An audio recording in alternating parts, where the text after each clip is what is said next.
Kriya Babaji Namaho.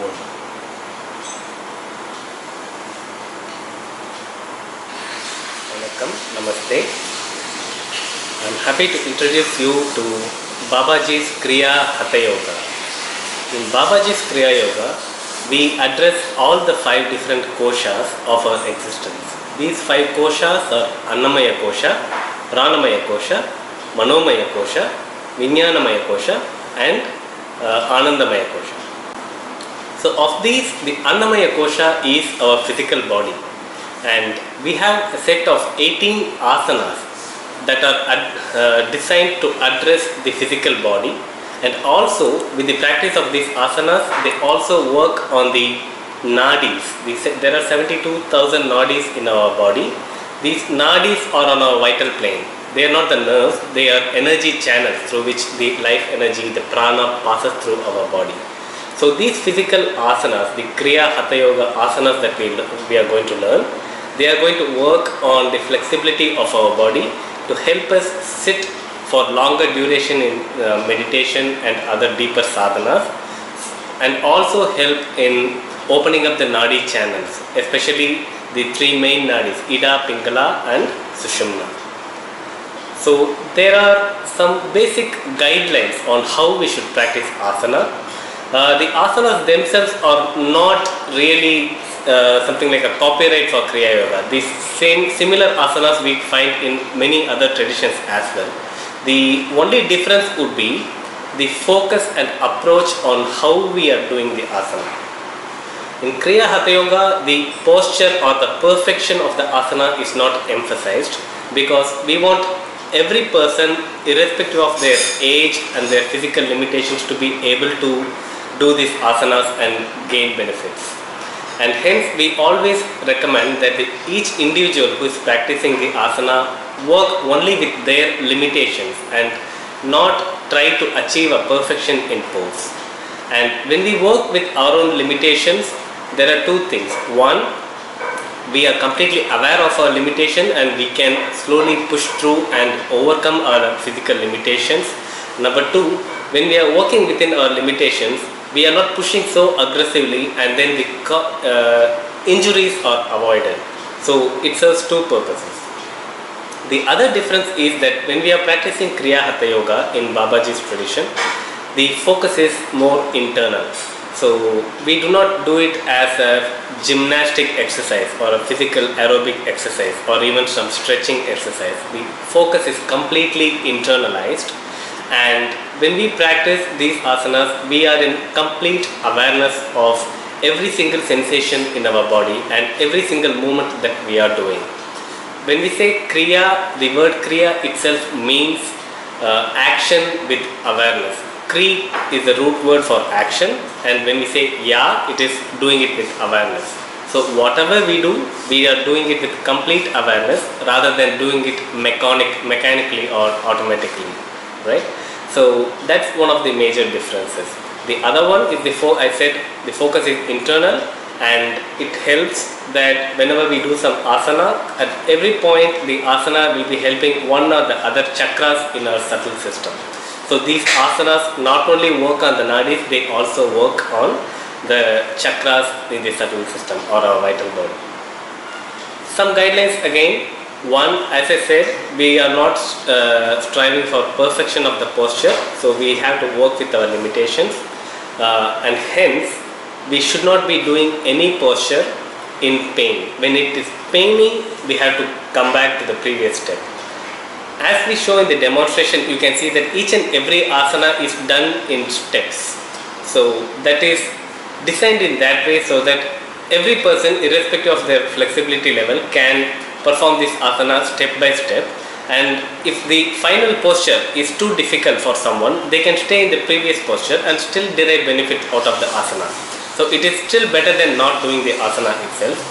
And when we work like this step by step with our limitation, we are able to overcome our physical limitations slowly and gradually with the regular practice, and we will be able to do the asana at some point in a perfect position. So never do the asana in pain.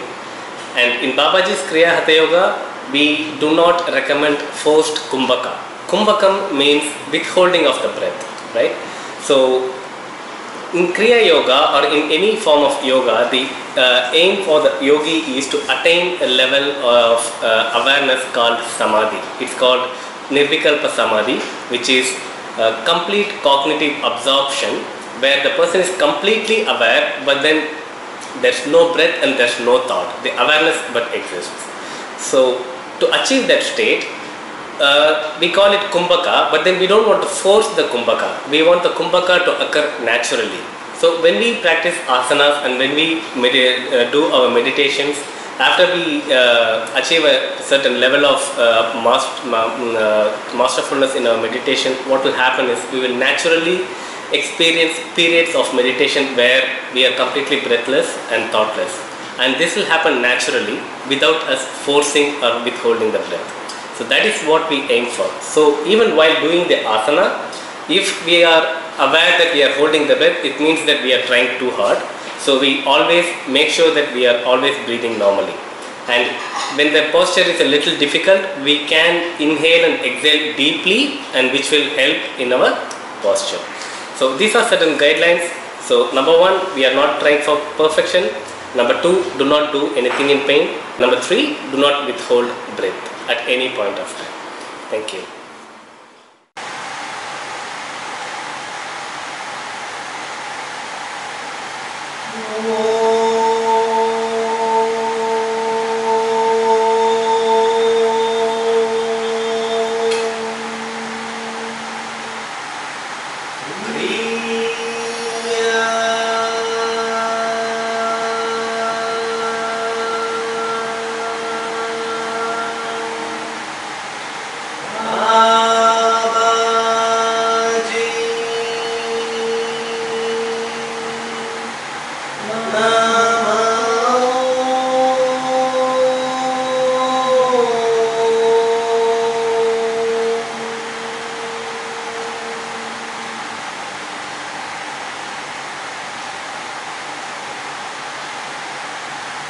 Always start our practice with a mantra, calling our Sadguru, Kriya Asana mantra.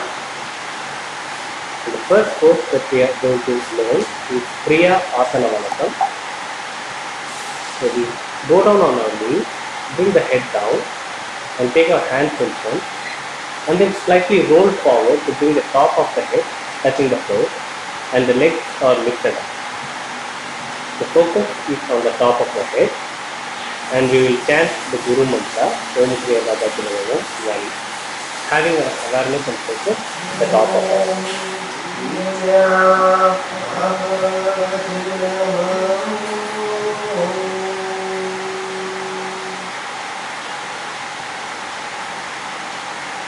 To come out of the pose, we will slowly roll back, bringing the legs down, and then come up on our knees, and we will rest there for a second.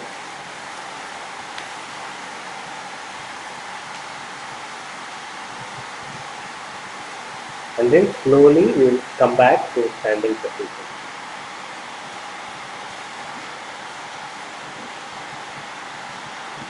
We always stand feet together, feet apart, head, neck and spine or in straight line.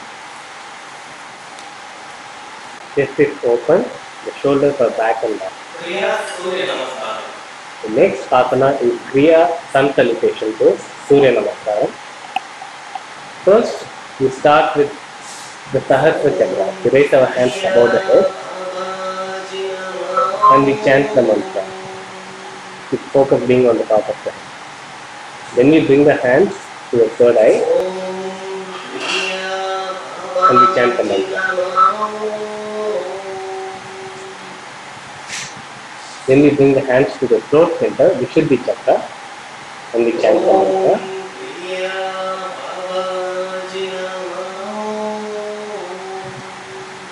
Then we bring the hands to Anahati Chakra, the heart center, and we chant the mantra. When we bring the hands down, we are always bringing the focus also to that chakra. Next will be Manipura Chakra, the navel center.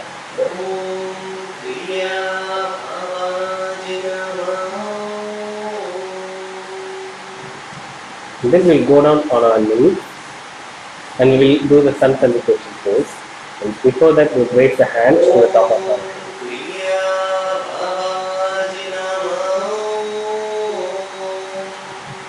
Now we will bend forward and we'll go into the Kriya Asanas, the first pose that we learned,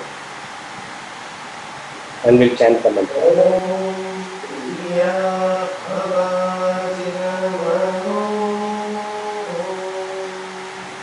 Then spread the hands in front and bring the right knee to the right hand and stretch the left leg back, arch the back and focus on the third eye.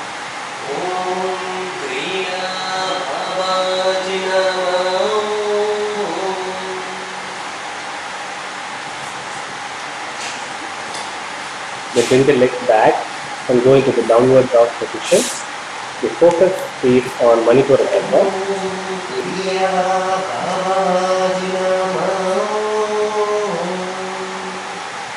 Then we move into what is called as the Cobra pose or Pambu Asana. Focus will be on Swadhisthana.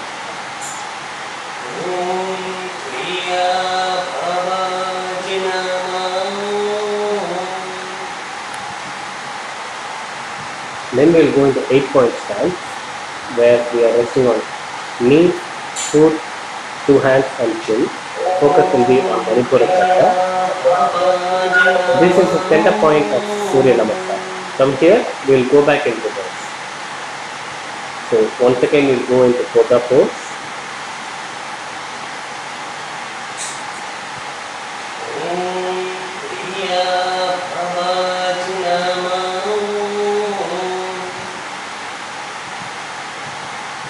And then we will push ourselves into mountain pose or the downward dog position. The back is straight.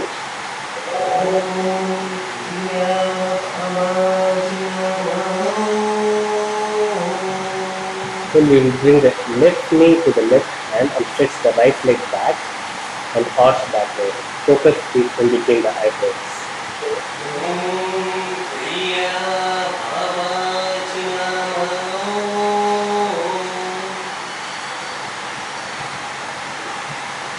Then we will go back into Kriya Asanas.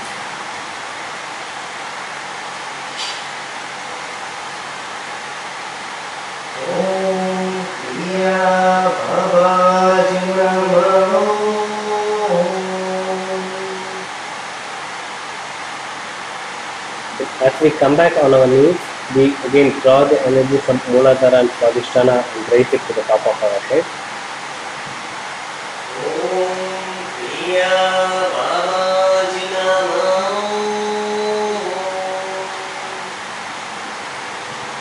Then we come back on our legs and focus on Manipura Chakra.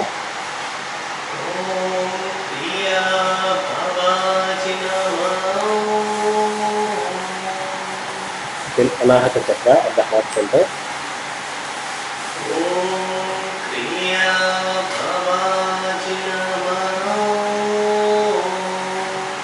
Then Vishuddhi Chakra at the throat.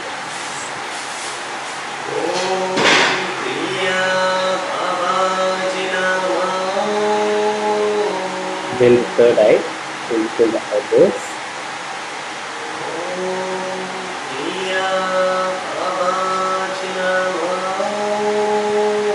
Then we lift the hands all the way above our head and the focus is on Chakra.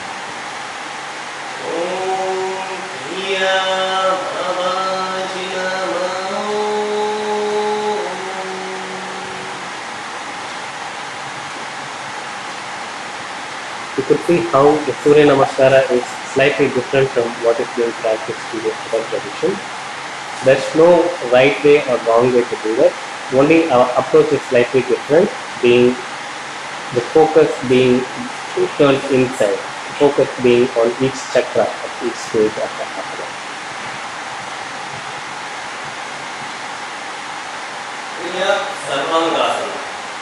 The next asana is the shoulder stance, what is called as Sarvangasana.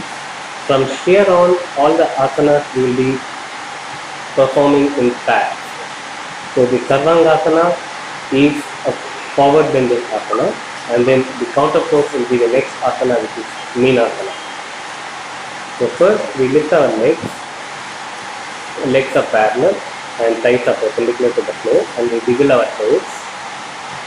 We move our feet forward and backward, and at the same time we turn our head from side to side. This is to release any tension in the neck.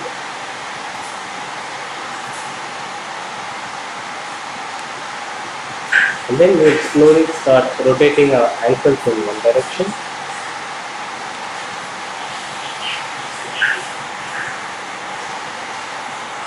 And then we will rotate the ankles in the opposite direction.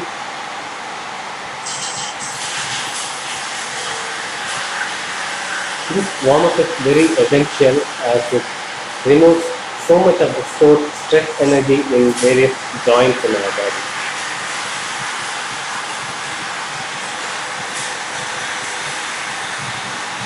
To spend as much time in these warm-up exercises as possible. Then lift the legs straight up from your hips.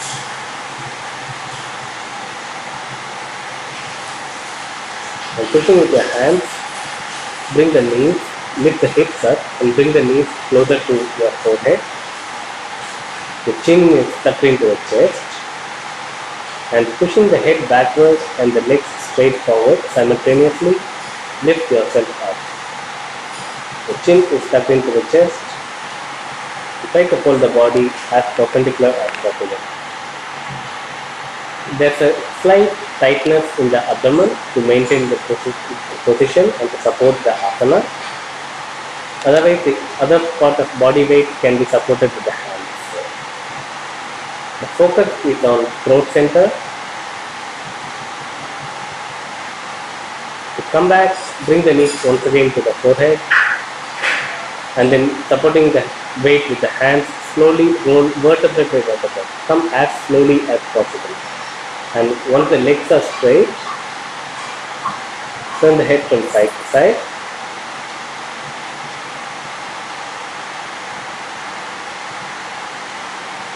And then you can bring the legs down. You can either bring them straight or you can bend them at the knees and then straighten on the floor. And then we will relax into a mini Shavasana. In Kriya Hatha Yoga, after every asana where we are doing it on the floor, we'll do a short Shavasana where we are relaxing completely. This helps us in assimilating the benefits of the asana immediately. To come out, bring the legs together with the hands above the head. Inhale and on exhalation, come up.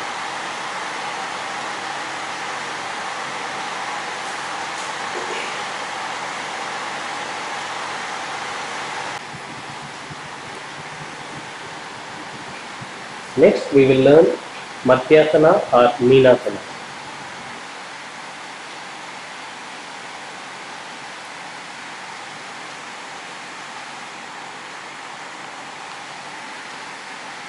So, this position needs Padmasana. So, to go into Padmasana, we have to do a little bit of warm-up. So, we will rotate our ankles in this direction. And grabbing hold of our ankle, we'll start rotating our legs, forming small circles, then slowly trying to make larger circles, all the while feeling the stretch in the hips. And then we rotate the ankles once again in the counterclockwise direction, again forming small circles to bigger circles. And then try to stretch the leg forward. Then bend the leg and take it in your arms, and then this is what we call rocking the baby. Try to turn on both the sides to the limit possible. That way we stretch our adductors and abductors in the hips, which increases our flexibility and it helps us in our Padmasana.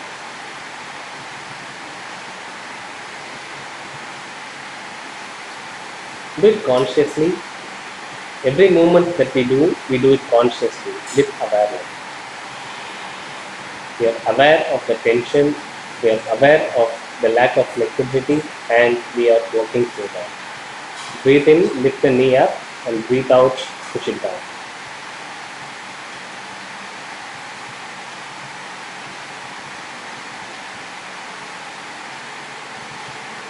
Do it as many times as you want.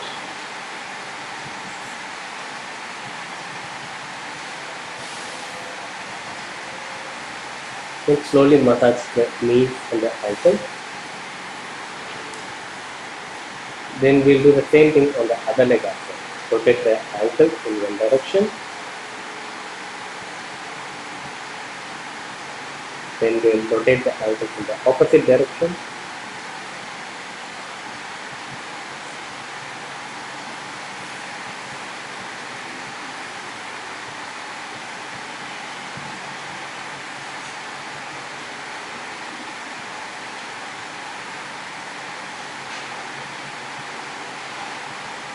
Then grabbing hold of the ankles, we'll start making small circles. And then slowly start making larger circles. All these warm-up exercises are for opening our hips.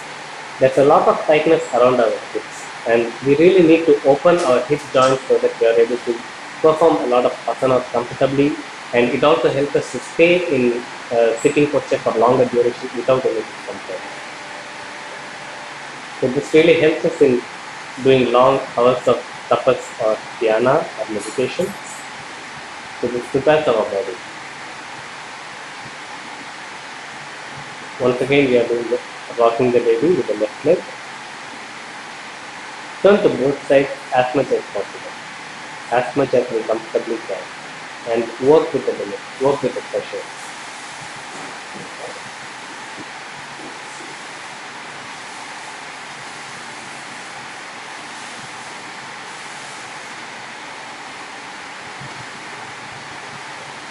Placing the leg on top of the opposite thigh.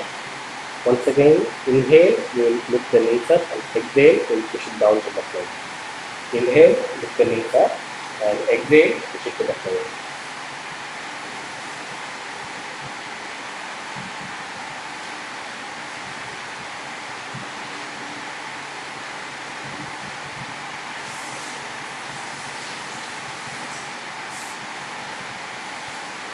Then extend the leg forward and massage the knees a little bit and the ankles a little bit. Now we will go into the lotus posture, which is Padmasana. Take one leg, place it as high on top of the thighs as possible, and bring the other leg as well and place it on the opposite thigh as high as possible.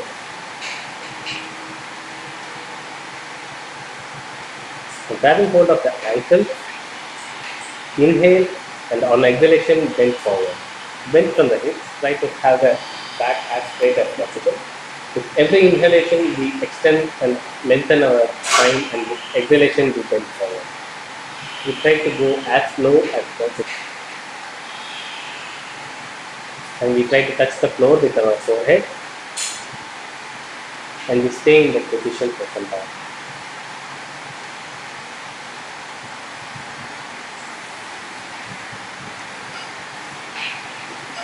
Then with inhalation we come up,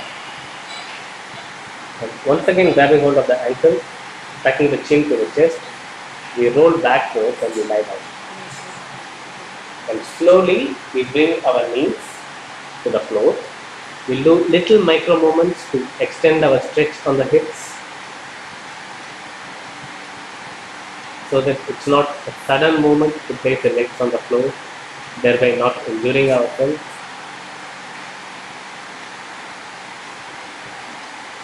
So once they are on the floor, using the elbows, lift your torso up, tilt the head backwards, push the chest out, and place the top of the head on the floor. The chest is pushed forward and the back is arched back, and then keep breathing. Feel the prana moving up and down the spine when we inhale and exhale. We can either place our hands near our thighs, or we can grab hold of the big toes on our legs. Or we can even place the hands on the floor.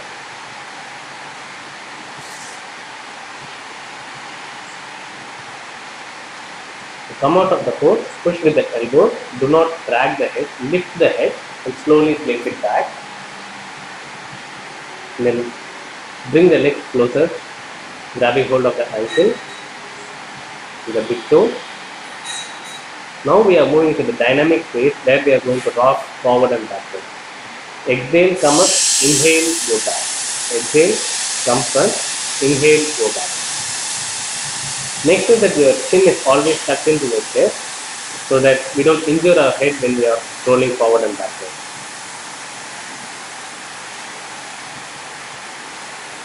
This dynamic posture immediately refreshes our body. It's almost like having a cup of coffee. So we feel very awake. Even if we are tired before that, when we do this dynamic posture, we feel very awake after that. After 9 or 10 times, we come back to the center and we slowly release our legs. We massage the knees a little bit with our hands and the ankles. Wherever there is tightness, just slightly massage them with our hands. And then we go back and we relax into Shavasana.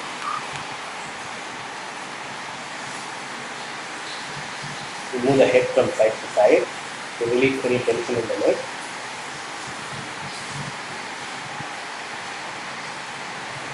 And then we bring the head to the center and we relax. There is no tension in any part of the body.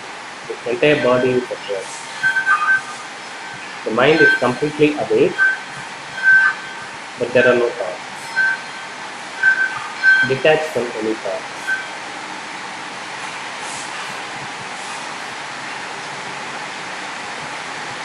To come out of the posture, bring the legs together, bring the hands above the head, take a deep inhalation, and on exhalation, come home.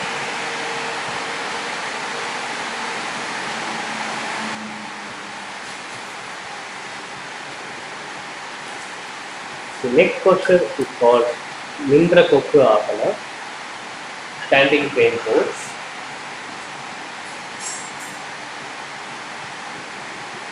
Always make sure that the chest is open, the shoulders are back and down, and we are completely relaxed. Nindra Kokku Asana.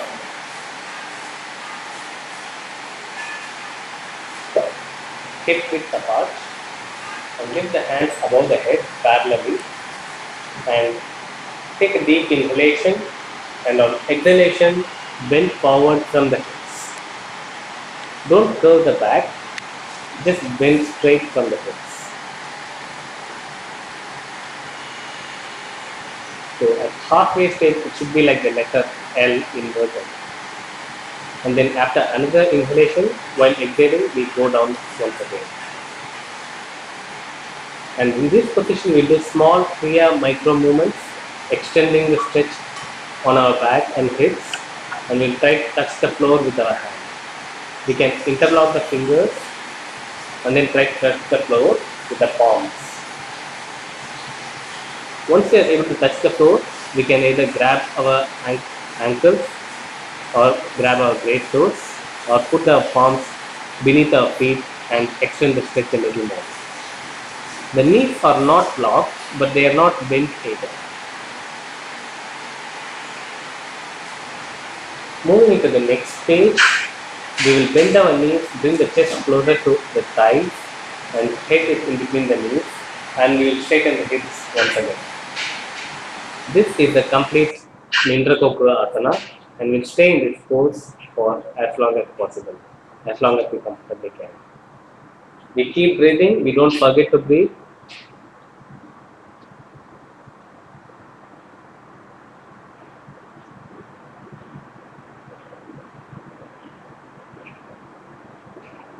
Come out of the pose, once again we will bend forward and then straighten again. Bring the hands in front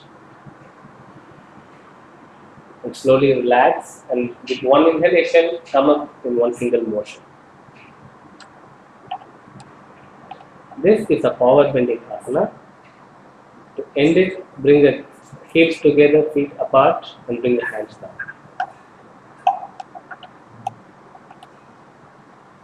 The counter pose for this will be Villasana or the bow pose or Dhanurasana.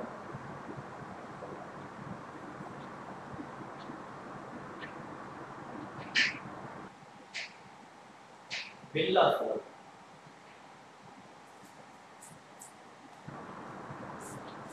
Villasana we do it in 3 stages. First we do the warm up, and then we will do the bow pose, and then we will move to the dynamic phase where we will rock forward and back. To warm up, we first start with bending the right leg, bringing the heel to touch the buttocks, and holding the ankle with the right hand. Try to feel the stretch in the quadriceps. Try to lift the knee off the floor. You can use both the hands. Now bring the left leg back and do the same thing there. Stretch the quadriceps, lift the knees off the floor and feel the stretch, warming up those muscles.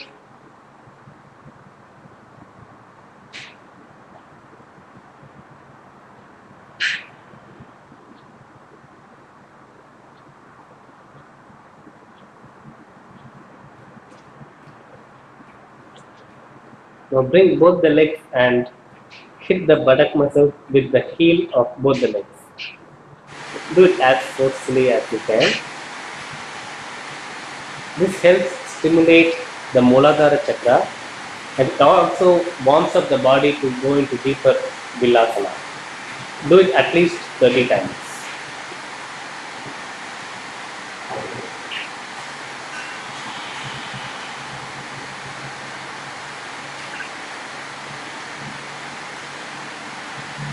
Then bring one hand in front to grab hold of the opposite leg with the right hand and stretch only on one side. We are still warming up. Keep breathing. Go down again, release the right leg. Grab the left leg with left hand. Bring the right hand forward and move to the bow pose.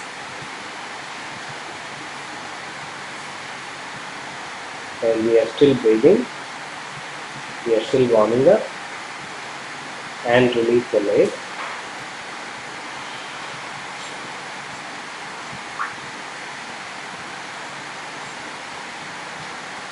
Now we will bring both the legs and grab them with both the hands, and we will move into the proper Villasana.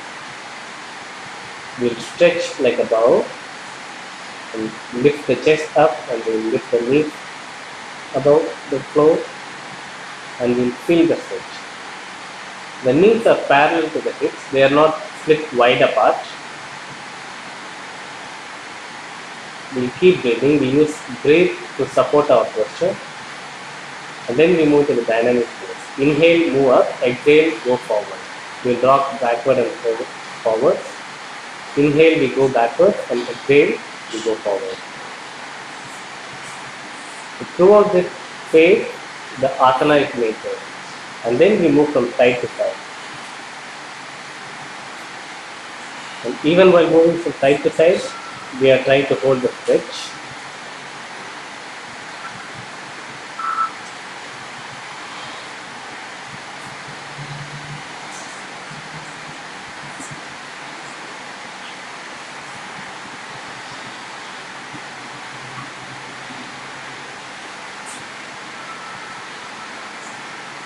When we come back to center, into the bow pose.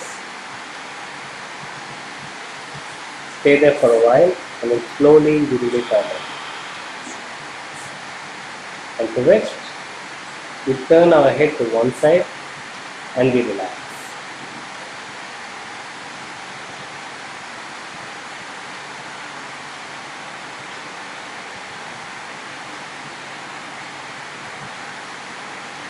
After a while, we can turn the head to the other side and relax some more time.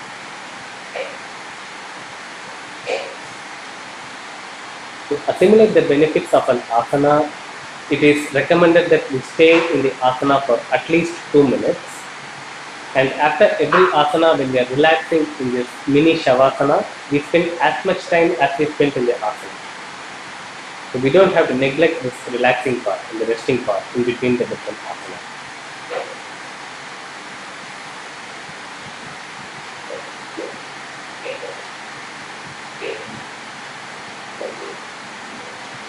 When we come out of this pose, we'll do a little cat stretch to stretch our spine and relax the spine. So bring the hands closer to the chest and go into all fours. And inhale, arch, and exhale, curve the back. Do this for some time.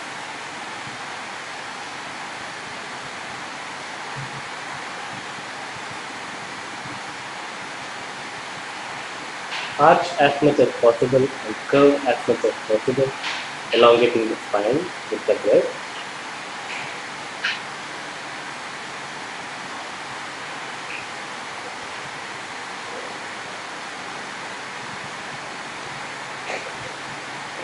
Then we move our hips from side to side. This is to relax the lower part of the spine and the hips. Then pushing backwards, stretching the armpits. And then pushing with our toes, we go into the mountain pose or the downward dog position.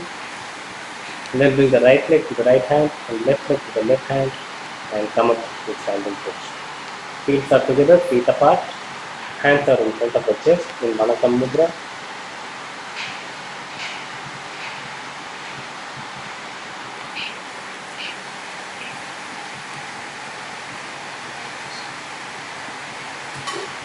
Observe the effects of the asana. Feel the different sensations even while we are standing. The next posture is called Viparita Karani or the Topsy Turvy pose. This is similar to Sarvangasana but a slightly easier version. Viparita Karani, Topsy Turvy pose. During Sarvangasana, the focus was on the throat. Here we will have an angle so that the focus will be on the chest or near the heart center. So go down on the mat. We will once again do the warm up. Move the head from side to side. Lift the knees up. And wiggle the toes.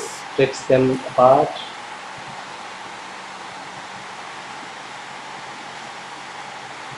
Move the feet forward and backward. And as you do it, once again, move the head from side to side.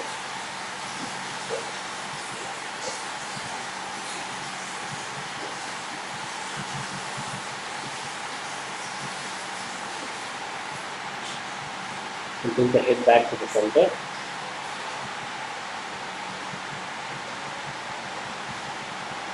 And rotate the ankles in one direction.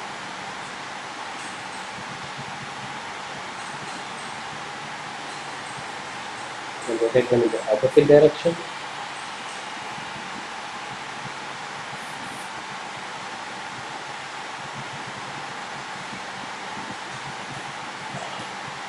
When you are ready, pushing with your hands, bring the legs straight up from the hips, and pushing with your hands, lift your hips up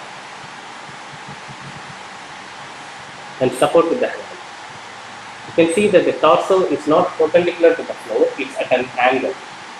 And even the legs are slightly at an angle from the torso.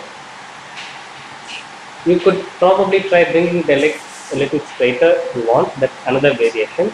But this posture is fine. The center of gravity is at the heart center and the focus is on Anahata chakra. All these inverted poses like the Topsy Turvy, the Sarvangasana and the Kalapayasana that we will learn later, once we move into the pose, we have to keep our head absolutely still. We should not move our neck because there's a lot of tension on our neck. The neck is supporting a lot of our weight. So if we move our neck, we can injure our neck. So it's better to not move it. And to come out of the posture, once again using the support of the hands, roll vertebrae by vertebrae. And once the hips touch down, move the head from side to side.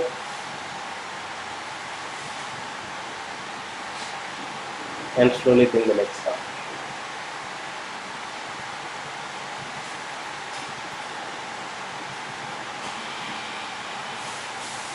And relax.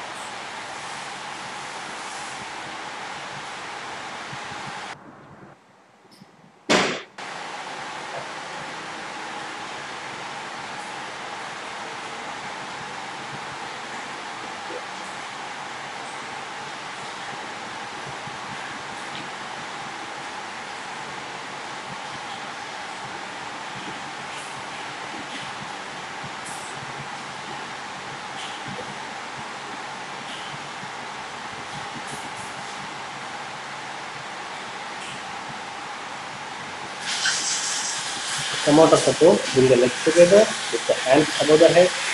Inhale on exhalation, come forward.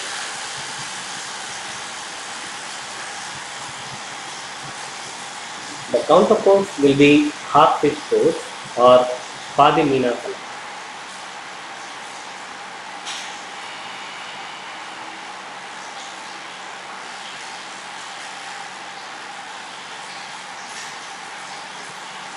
Padimeenasana.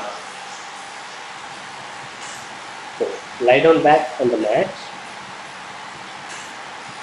The legs are relaxed completely. Release any tension. Make sure that the head, neck and spine are in the straight line.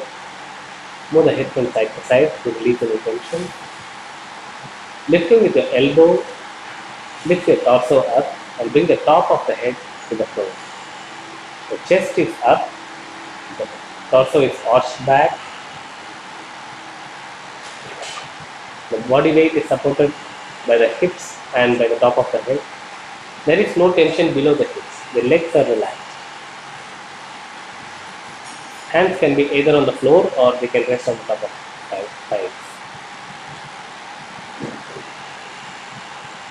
This is Padimeenasana. This posture helps us in relaxing and helps us in case if we are suffering from insomnia. So before going to bed, maybe you can practice this asana for about 5 minutes, and then if you go to bed, the sleep quality will be much better. But do not do this on the bed, because if you sleep with this in this asana, while being in the asana, then we have every possibility to injure our leg. To come out of the asana, once again lift the head, bring the chin closer to the chest, and then lie down back. Move the head from side to side to release any tension in the neck.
The next asana is called Talapai Asana, the plow pose. We lie down back on the mat. This is again another inversion pose. Make sure your head, neck and spine are in a straight line. Put the leg up and we slowly start wiggling our toes. Move the feet forward and backward, simultaneously moving the head from side to side.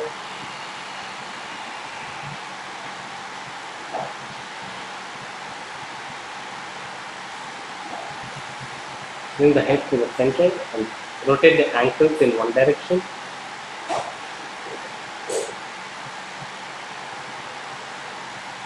And rotate the feet in the opposite direction. Be aware of the movement. Always be present with the asana. Do not do it mechanically. Pushing with your hands will go into the initial part of Sarvangasana, where we bring the knees to the forehead and then lift the legs up. And we slowly bring the legs down.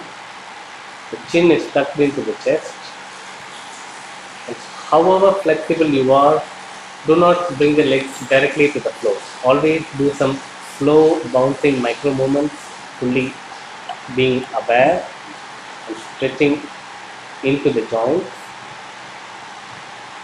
You can interlock your fingers in the hand to create a counterbalance. And then when you are ready, you can touch the floor and you can remain in this pose. This is Talapai Asana, or the plow pose. Try to keep the legs straight. The knees are not locked. but they are straight. The focus is in throat chakra, Vishuddhi chakra. The chin is touching the chest.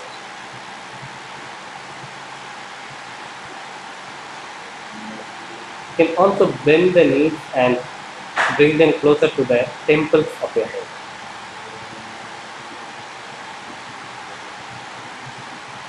This also accentuates the stretch.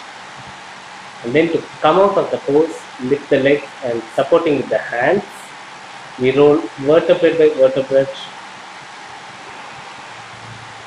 slowly and bring the hips down. Once the hip touches the floor, then we will turn our head from side to side, release any tension in the neck, and slowly bring the legs down. You can either bring the legs down straight or bend them at the knees and straighten them on the floor. Depends on our ab strength. And relax.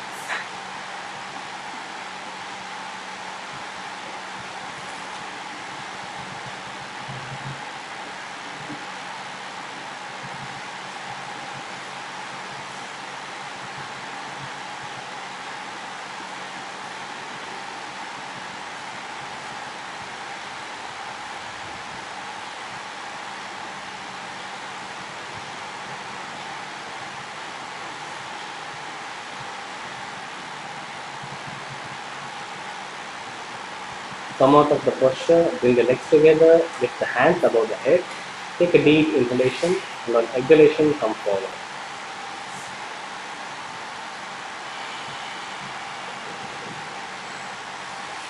The counterpose for Salapai Asana will be Pambu Asana or Bhujanga Asana, the Cobra pose.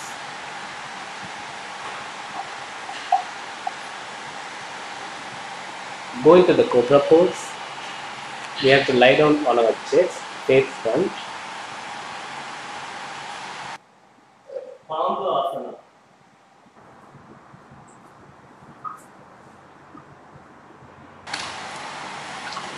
And we'll make sure the head, neck and spine are in straight line, and we'll do slow warm-ups, just lifting the upper part of our torso above the floor.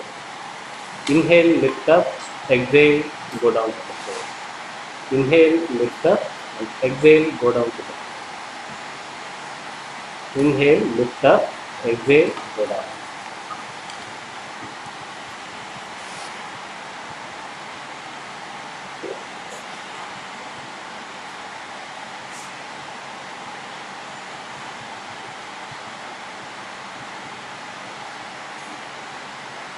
The next step of warm-up is called the Sphinx pose, where we bring our forearms in front, supporting the forearms, we arch our chest back and tilt the head back.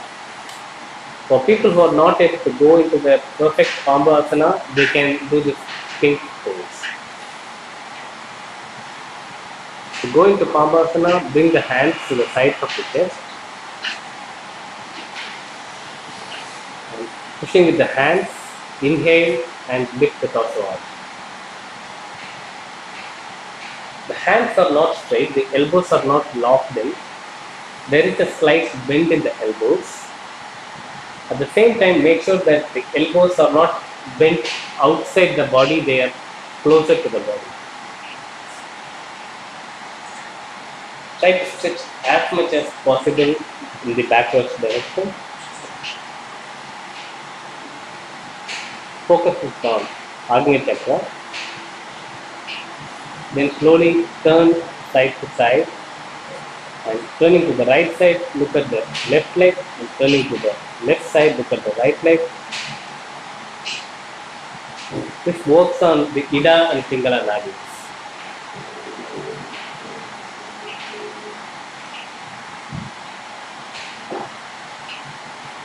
Then go down. Now we move to the dynamic pose. We bring the hands in front of our head into complete surrender pose. And we are going to inhale, lift our body up, bring the hands to the sides. And on exhalation, we will go back to the floor, clapping the hands in front of the head.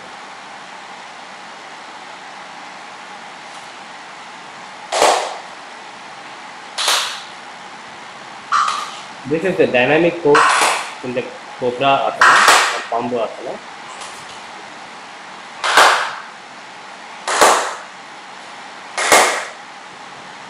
This asana is very effective in activating our Sushumna Nadi and also stimulating our Kundalini.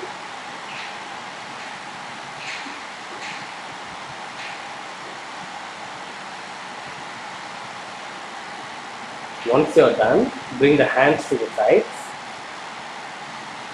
turn the head in one side and relax.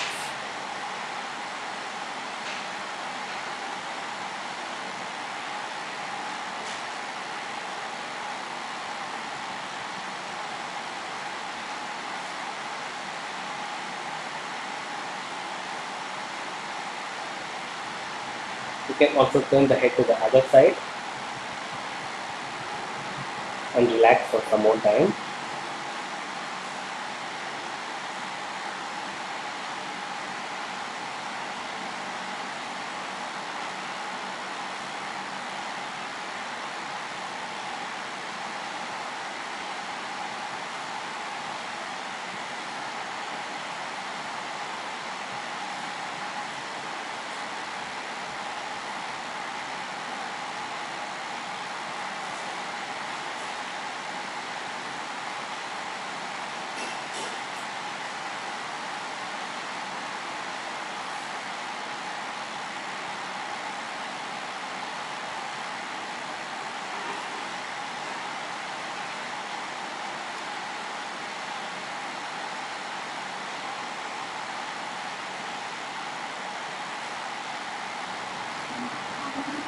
When we come out of the pose, we'll do a little cat stretch.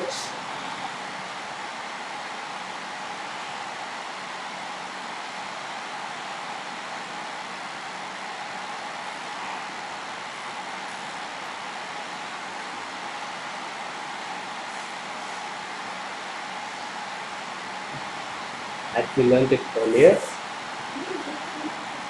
stretch a little more, and then come to the mountain pose.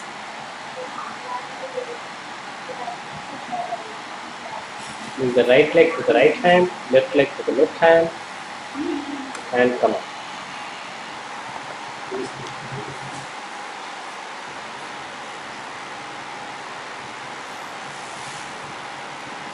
The next asana is Yoga Mudra Asana.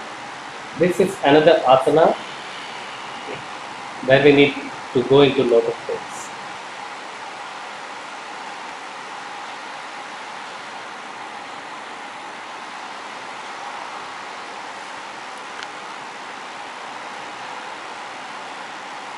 Yoga Mudra Asana. As we learned earlier, once again before going into Padmasana, we will do the little hip opening warm-up exercises. This time we will start with the left leg first and rotate the ankle in one direction, in the opposite direction.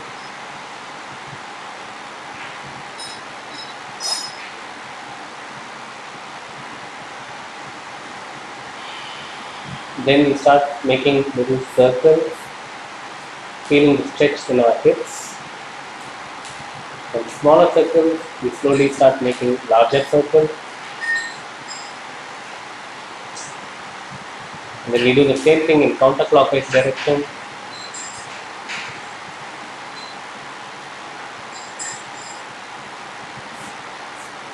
Try to feel the stretch in the hips. Stretch the legs a little, feel the stretch in the hamstring. Bring the knee closer to the forehead. Then folding the legs in hand. Then we go into rocking the belly.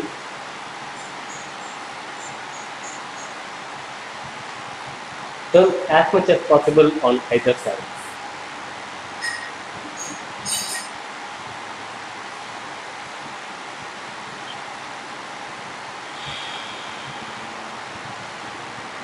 Inhale, lift the knee up, and exhale, push it down to the floor.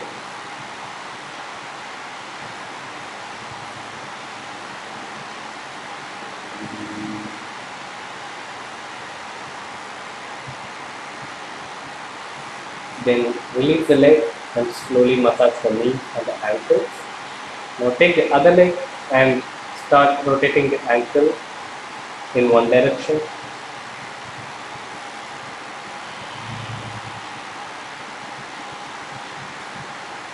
Rotate it in the opposite direction.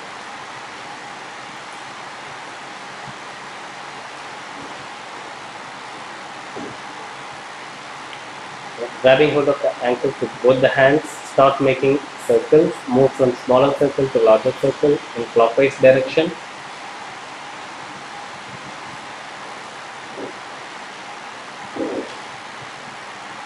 And then in anti-clockwise direction. Spend as much time in the warm-up as possible. Do not neglect warm-up.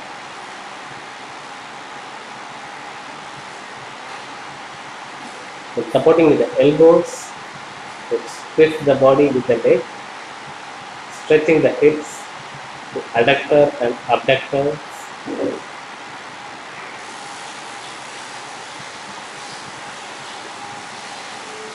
Then placing the ankle high on the thigh, we'll try to push the knee down to the floor, lift it up with inhalation, push it down with exhalation. Be completely aware of these movements. Feel the stretch. Do it in sync with the breath.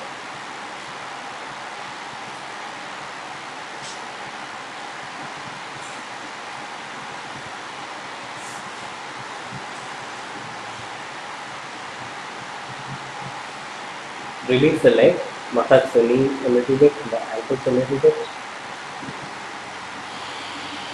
Now bring the left leg on top of the right thigh as high as possible, and then the right leg on top of the left thigh as high as possible. The previous time in the Padmasana, I did the opposite. So every time we do Padmasana, we interchange the position of the leg so that the flexibility is balanced for both the legs. So inhale, elongate the spine, exhale, stretch forward, and do that continuously until we come down and touch the floor with our forehead.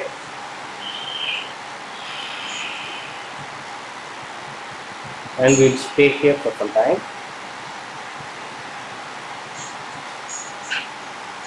Then inhale and come up. Now form a fist with thumb inside and slowly massage the knuckles of both the hands. This releases any tension in the finger joints.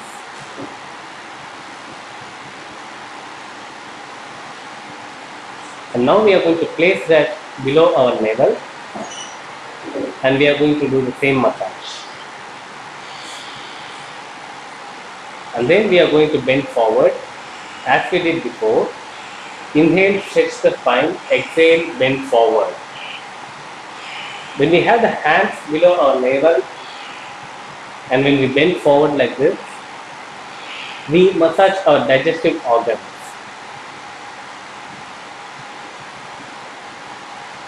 And inhale, come up. The next stage of the posture is to grab hold of the legs with the hands from behind the back. So using the right hand, grab hold of the right leg, and using the left hand, grab hold of the left leg. If that is not possible, you can interlock the hands as it is demonstrated here. And then once again we'll bend forward and try to touch the floor with the forehead. So this is creating a lot of tension in our spine, which is like a compressed hose. So when it is released, the water will flow with full force. So it's a similar stimulation we are expecting here.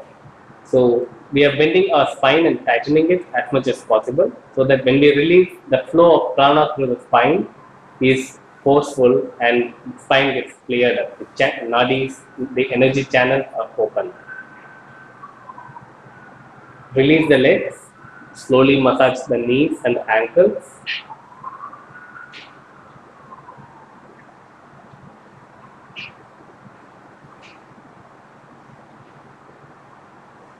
and go back on the mat, lie down and relax. You can move the neck from side to side to relieve any tension in the neck.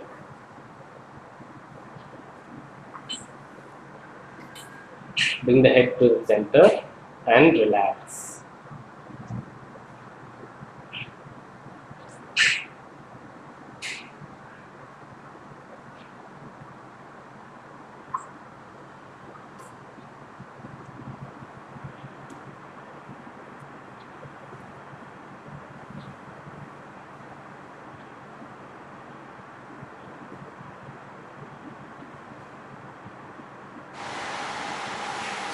Come out of the pose, bring the legs together, lift the hands above the head, inhale and on exhalation come up.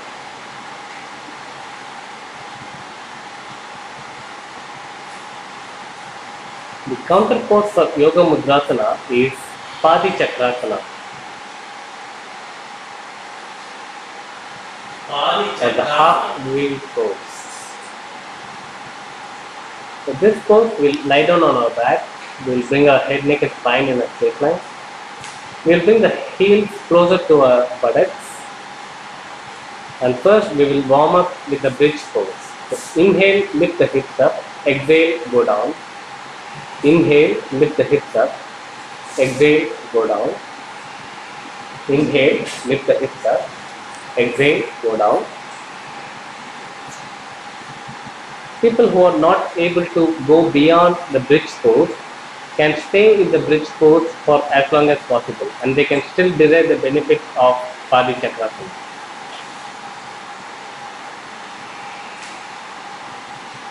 So when we inhale and go up, and if we stay there, that is called as the bridge pose.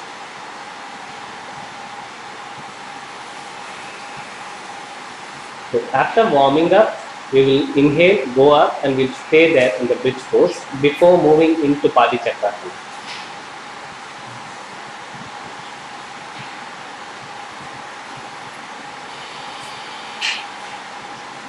From here, we'll bring our hands near our shoulders, fingers pointing to the toes, and pushing with the hands, lift the head up and place the top of the head on the floor. When you're pushing, push while exhaling. And now, the 5 points of supporting the weight of the body, the top of the head, the 2 hands and the 2 legs. Breathe through the spine. Breathe strongly. Use the breath to hold the posture, to strengthen the posture. Use the Ujjayi breath, long deep inhalation and long deep exhalation. And then we can also move to the full wheel pose if you want, pushing with the hands and raising that. Then to come back from this pose, go down into the half wheel first, touching the top of the head onto the floor. Then once again, to come out from here, lift the head without dragging and then bring the chin closer to the chest. Go back to the bridge pose. Then slowly bring the hips down and extend the legs forward. When we extend the legs forward, after any asana, the legs are slightly spread apart. They are not together like we are in attention. They are spread apart and relaxed. The hands are also spread slightly away from the body and the palms facing out, not facing down. We can move the neck from side to side to release any tension in the neck, and we can relax.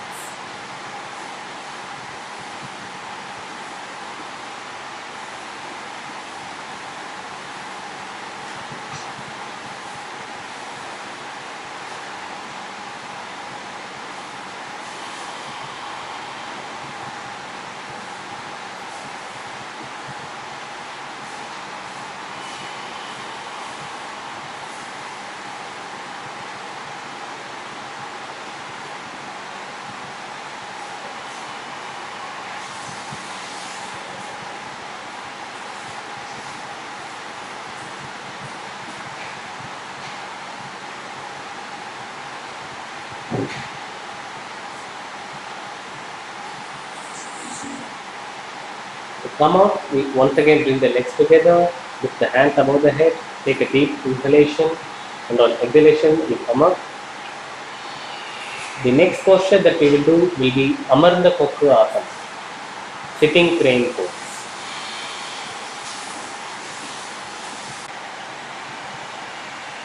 For Amartha Kokku Asana, we are going to sit down on the mat, stretching the legs forward.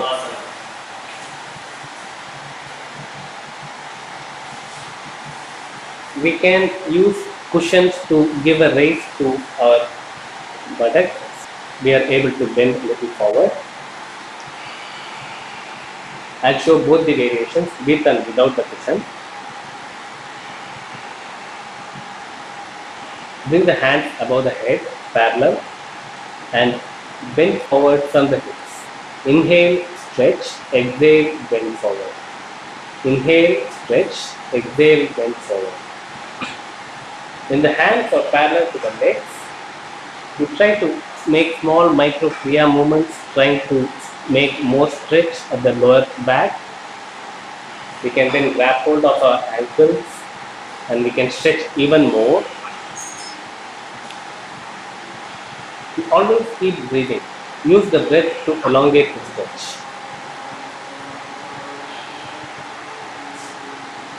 Then grab hold of the ankles if possible and bring the head closer to the knees as possible, without locking the knees and at the same time without bending the knees.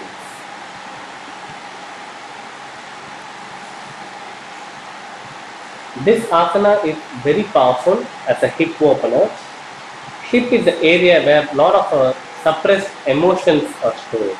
So the more we practice this asana and as we learn to spend more time in this asana, those suppressed emotions, positive and negative, they'll get released and there'll be a lot of energy blockages that are removed and we can feel a real sense of freedom.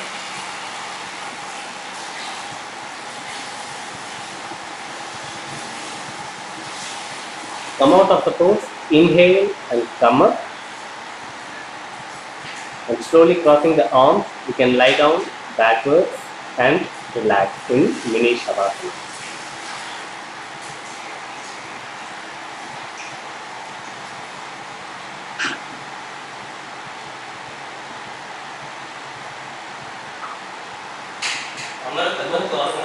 The other variation I can show using cushions. I'm just trying to add a couple of cushions and sit on top of them so that I'm able to bend even more and stretch even more. This way we can work on our flexibility.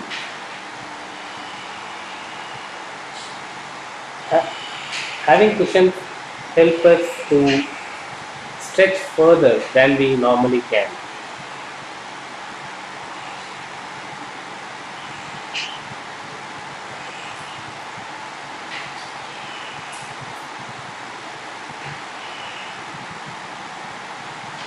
Always don't forget the small micro movements. These are not mechanically bouncing off. These are movements done with clear awareness, feeling the stress with every movement.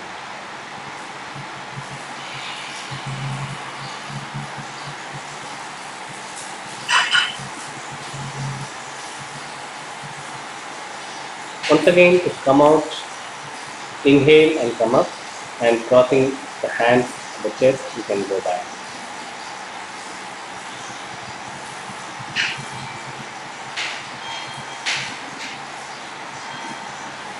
And relax. Come out, bring the legs together, lift the hands above the head. With exhalation, come forward.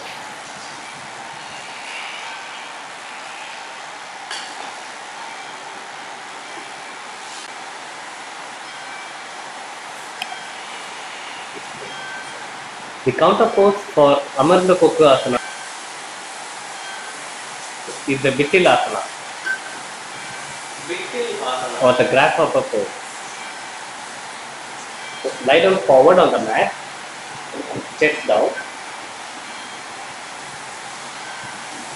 Move the right hand slightly away from the body and turn to the right side, turn to one side. The right leg can be slightly bent.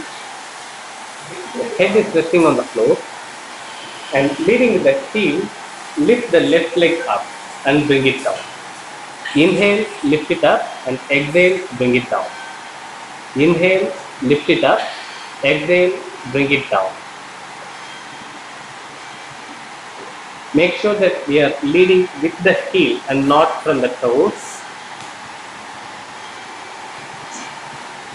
Feel the stretch in the hips. When you are lifting the leg up, feel a resistance is trying to push it down. And when you are bringing the leg down, feel there is some resistance pushing the leg up.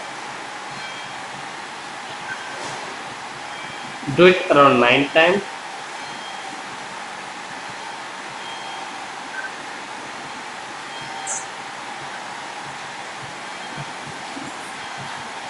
And on 10th time, after lifting the leg, roll over to the center and then bring the leg down.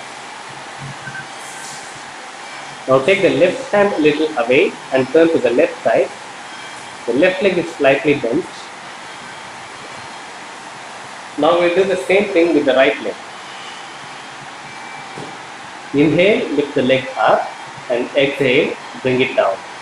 Always leading with the heel, not with the toes.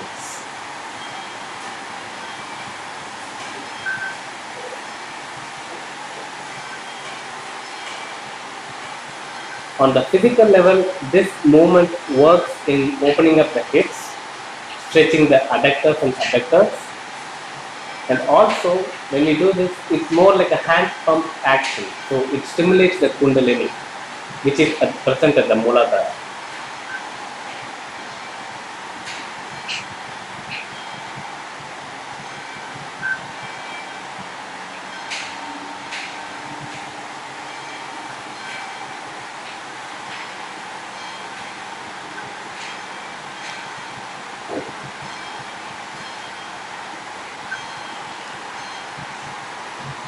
Now 10th time, after lifting the leg up, turn to the center and then bring the leg down.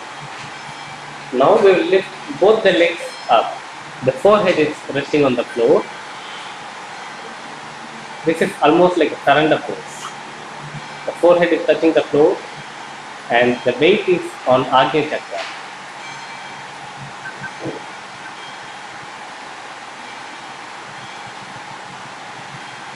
So one variation is to bring the hands under the thighs to support the legs. This way we can stay in this posture for a little more time.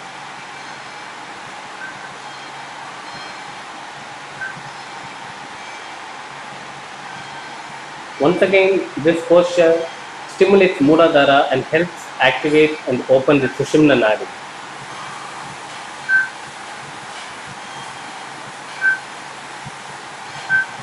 Then bring the hands out, turn the head to one side and relax.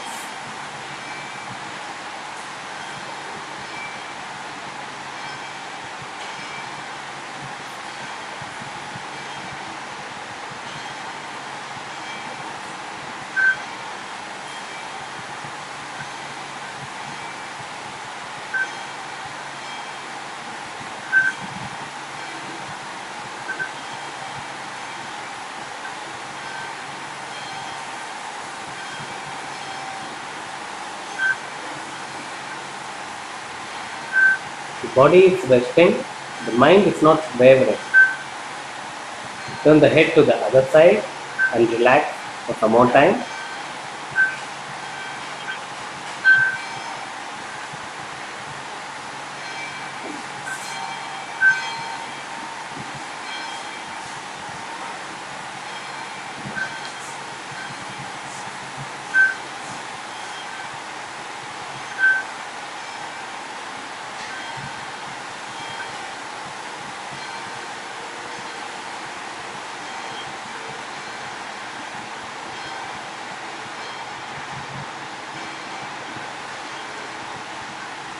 Once again, we are on a face down position.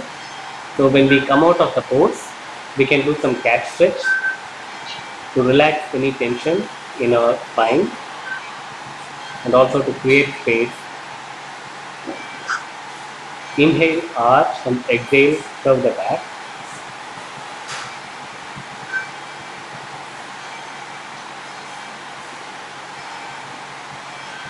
And then sway the hips from side to side,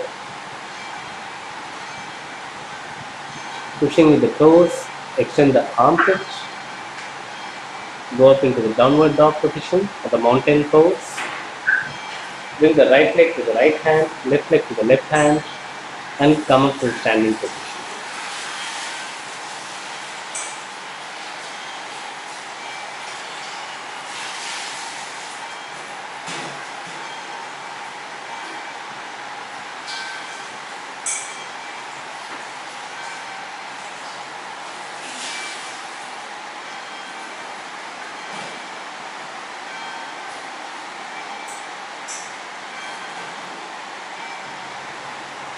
The next pose we are going to do is called Vajroli Mudrasana.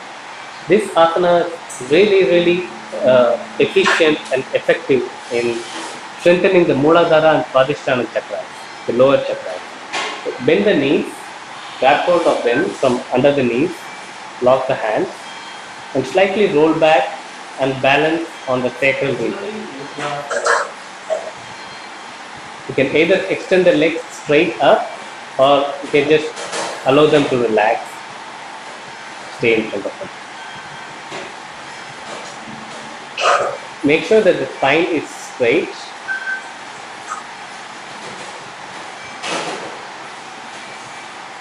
Chest is open.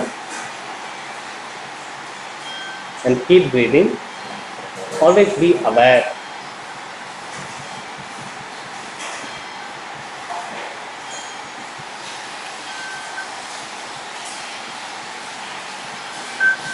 So always be aware that the head, neck, and spine are in safe line.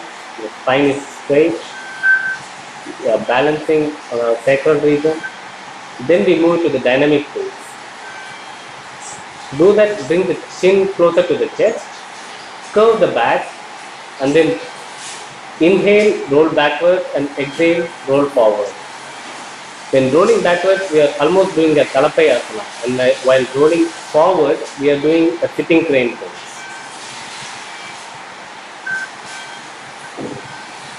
This dynamic pose has the capability to wake us up. So if we are tired after office hours, if we do Vajroli Mudrasana and then go into this dynamic pose, it will easily refresh our body and mind.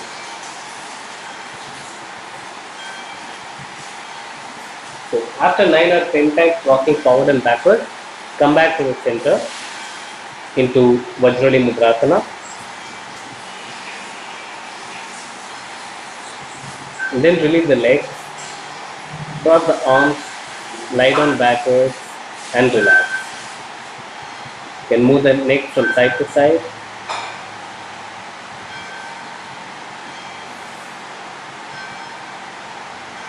And bring the head to the center. Even while relaxing, the head, neck and spine should be in straight line.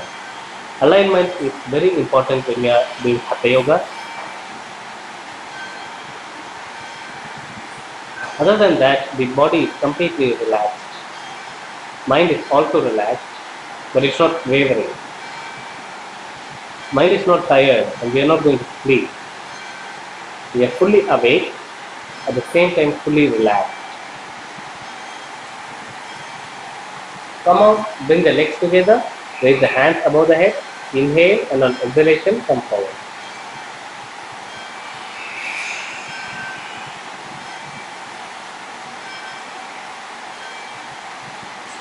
The next pose is called Supta Vajrasana. We start with kneeling down, knees are closer, and then the legs are slightly wider, and we do a little warm up. Inhale is straight and exhale, go down.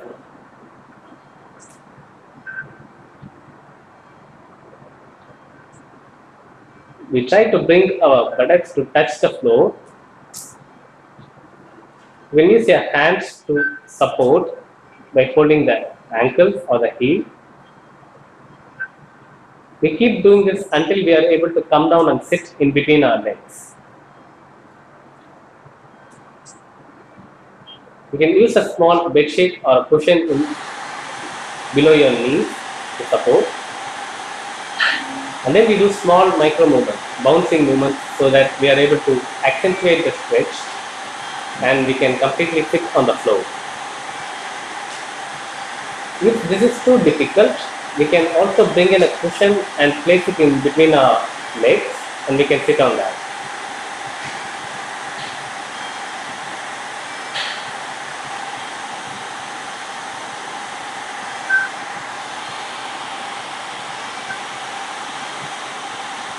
So this bouncing motion creates a little bit of tension in the knees and in the quadriceps to allow us to stretch back.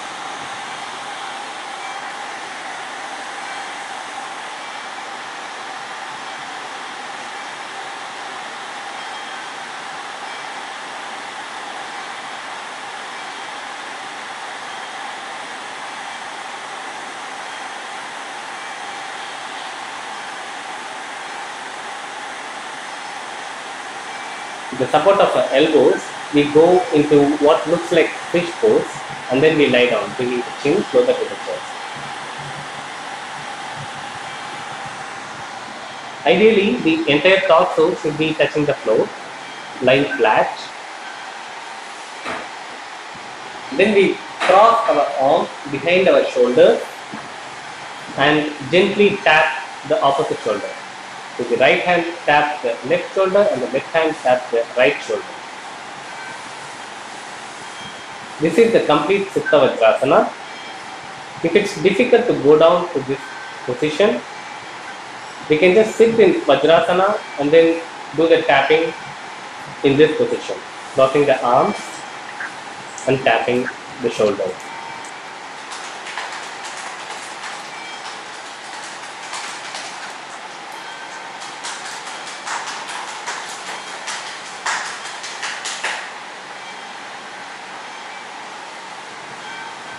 People who have a knee condition, be advised that this places a lot of stress on the knees, so make sure that you are aware of what you are doing.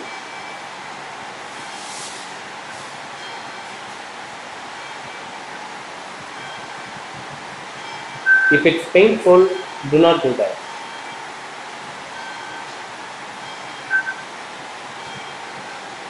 Once the asana is over, massage the leg, massage the knees and ankles with the hands. Cross the arms and lie down on the back. Move the head from side to side to release any tension in the neck. Bring the head to the center and relax.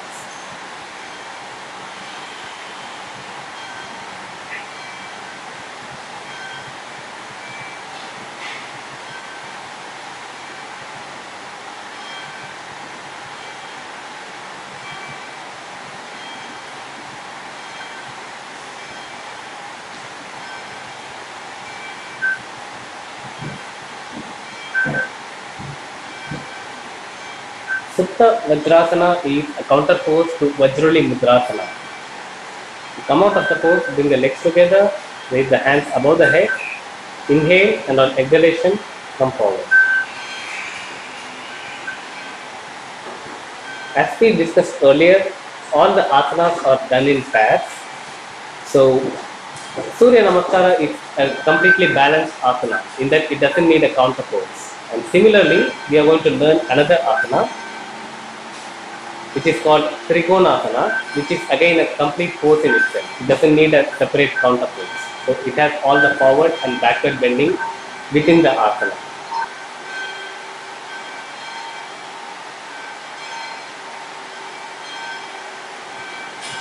The next asana is called Trikonasana. Stand on the side of the mat. Spread the legs slightly wider than hip width apart.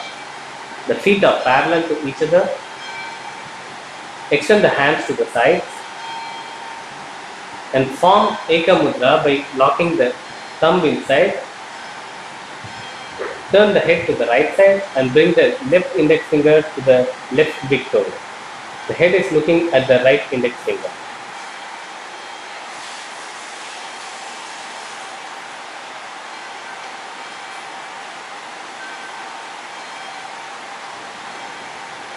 And then move the left index finger to the right big toe, twisting at the hips. Head is still watching the right index finger.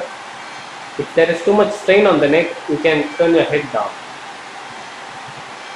You can turn your head and look at the left index finger if there is too much strain. And then come back. Turn to the other side now. Looking at the left index finger, bring the right index finger to the right great toe, bending at the side, not in front.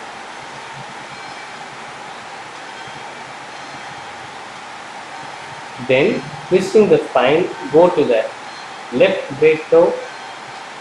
Head is still looking at the left index finger. Keep breathing. Then bring your index finger back to the right great toe. And then come up sideways once again. Now bring the head to the center. Inhale, and on exhalation bend forward. Bend from the hips without curving the back. And after going below the hip level, then you can do small Kriya movements to elongate the stretch in the spine. Try to take the head in between the knees or even behind. Then inhale and come up.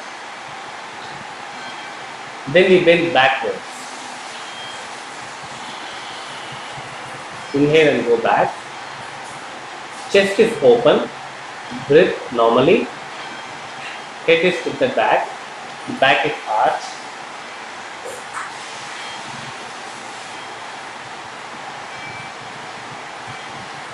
Then exhale, come forward. Now turn perpendicular to the right side.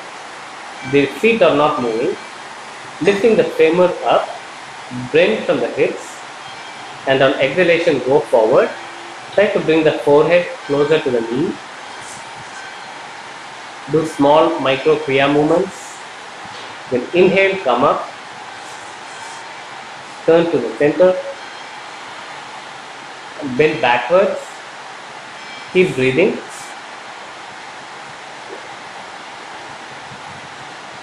Then come to the center and bring to normal position. Then turn to the left side. Lift the left femur up and bend from the hips. Take the forehead closer to the knee. Do small micro Kriya movements.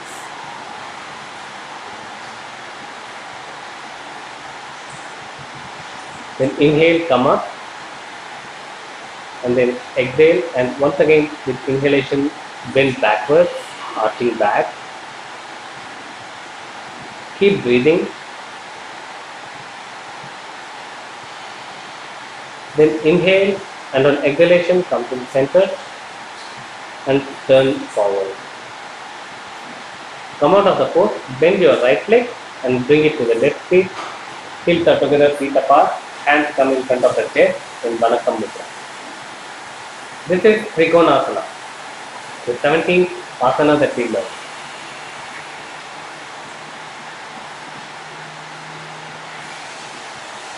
This is a complete pose in itself, similar to Surya Namaskar. The next pose is Purna Sarva Shanti Asana or Purna Shavasana. Do that, lie down on your back. Adjust yourself. Make sure your head, neck and spine are in a straight line.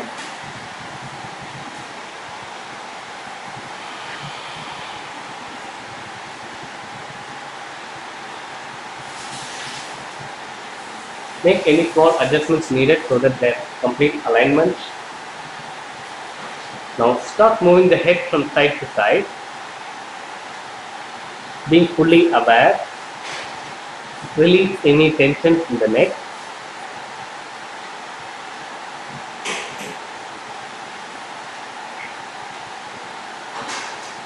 Do it as many times as you want.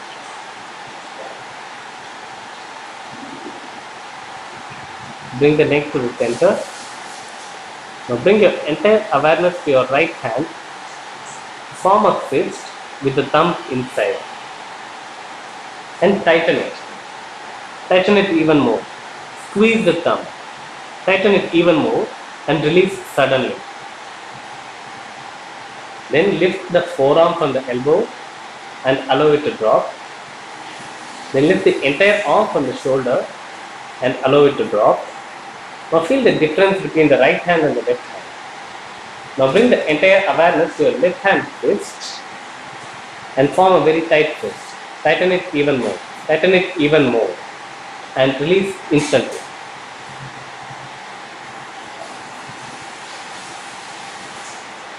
Then lift the forearm from the elbow and allow it to drop. Now lift the entire left arm from the shoulders. Keep it there for a while and allow it to drop. Now bring your entire awareness to your right foot.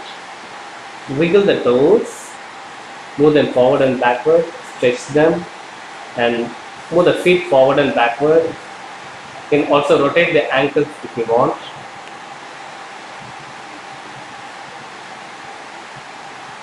And now move the awareness to the left foot, wiggle the toes there, move the feet forward and backward, release any tension. You can also rotate the ankles here in clockwise and counterclockwise direction. Now rotating on the heels, bring both the feet together so that the great toes touch, like a car wiper motion. Bring them together and release. Bring them together and release. Bring them together and release. Feel the stretch right up to the hips.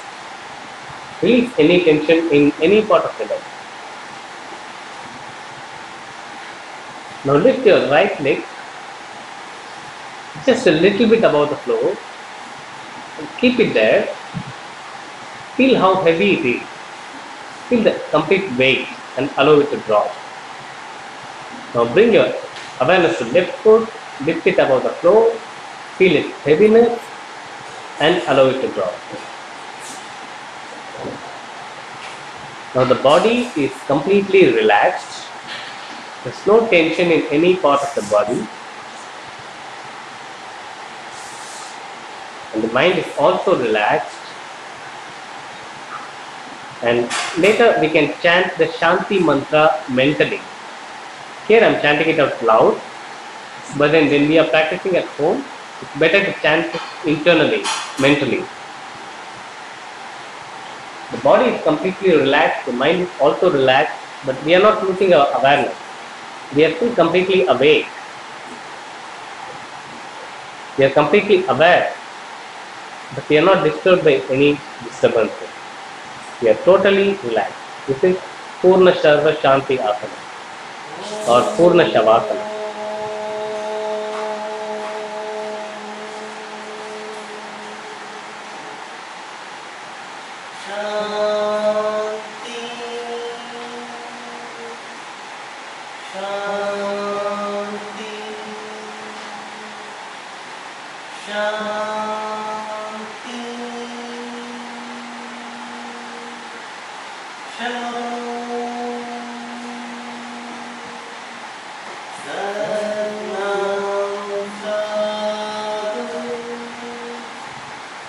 I'll chant the mantra. This is the Shanti mantra.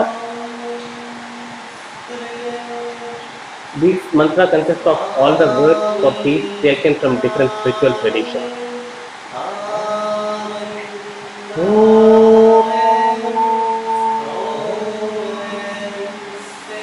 Shanti, Shanti, Shanti,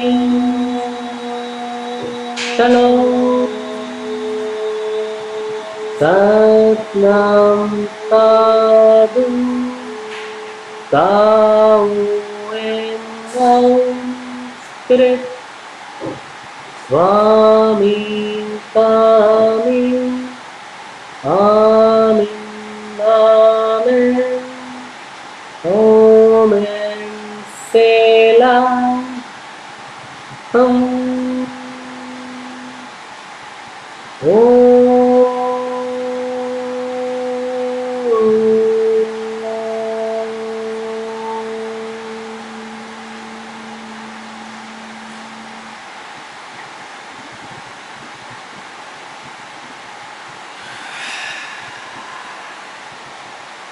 To come out, once again, we'll lift the hands above the head, bring the legs together, inhale, and on exhalation, come up.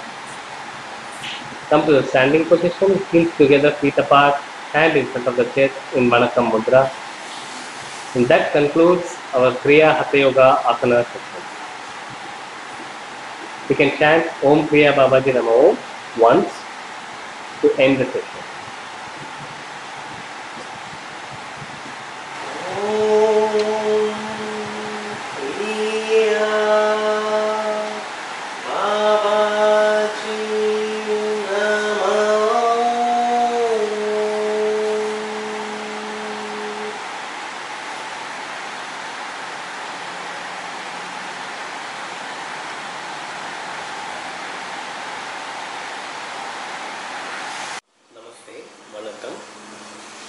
We saw how to do the 18 Kriya Hatha Yoga Asanas, and for some of the asanas we also saw minor variations, how we can progress step by step.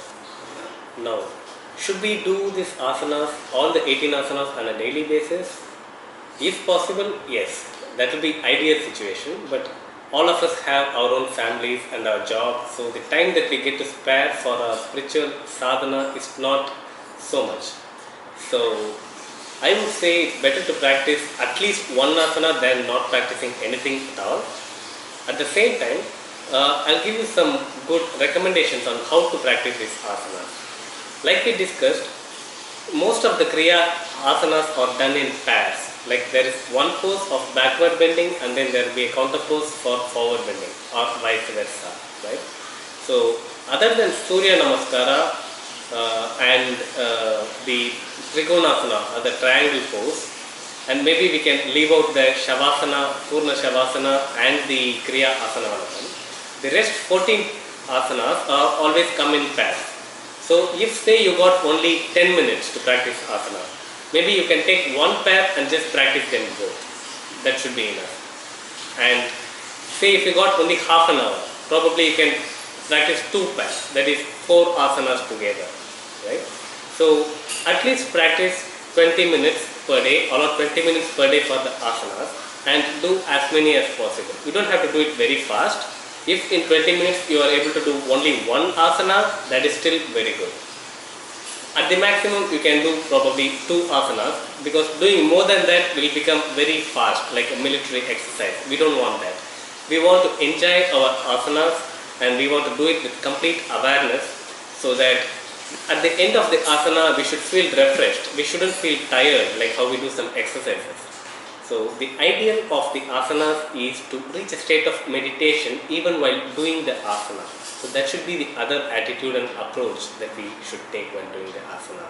So it's better to do it as slowly as possible with complete awareness, and also be always aware of your breath. Keep breathing while doing any asana, right? So always practice the asanas in pairs and be watchful, be mindful while practicing the asanas, and take your time. Do not compete with others, just compete with your own limitations and work slowly and progressively, and you will find that it's very beneficial, and with regular practice within a very short period of time you can notice very good health benefits and also very good benefits on your spiritual sadhana.